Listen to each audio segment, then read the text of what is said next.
Hi friends, இதுவும் முந்திரி கண்டு தான். இது நல்லா முந்திரி காய் பிடிக்கும். ஆனால் அதை வச்சு எங்கள் மம்மி இதெல்லாம் பண்ணுவாங்க. பாயாசம் சூப்பராக இருக்கும். அந்த பாயாசம் சாப்பிட்டுட்டே இருக்கலாம் போல் இருக்கும். வெள்ளை கலர்லேயும் பண்ணலாம், அந்த சர்க்கரை போட்டும் பண்ணலாம், ஜீனி போட்டும் பண்ணலாம்.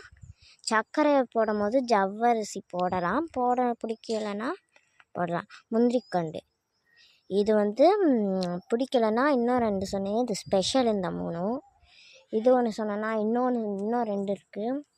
பெரிய 4 இருக்குது. இது ஒன்றா பெரிய நெல்லிக்காய்.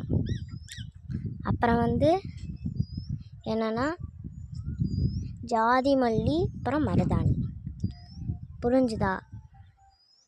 எல்லாருக்கும் புரிஞ்சுதானா? எனக்கு ஒரு சப்ஸ்கிரைப் பண்ணிவிட்டு ஒரு லைக் பண்ணிவிட்டு ப்ளூ கலர் ஹார்ட்டை கமெண்டில் கொடுத்துட்டு, இல்லை இது பிடிக்கலைன்னா அந்த 3ஐயும் சப்ஸ்கிரைப் பண்ணிக்கோங்க. அதுக்கு ரெட் கலர் ஹார்ட்டை கமெண்ட் பண்ணிக்கோங்க. எது வேணாலும் பண்ணுங்கள், உங்களுக்கு பிடிச்சதை பண்ணுங்கள். என் பேர் தக்ஷா. இந்த வீடியோவுக்கு லைக் ஆச்சு, சப்ஸ்கிரைப் ஆச்சு, ப்ளூ கலர் ஹார்ட் ஆச்சு, ரெட் கலர் ஹார்ட் ஆச்சு, ஏதாச்சும் பண்ணுங்கள்.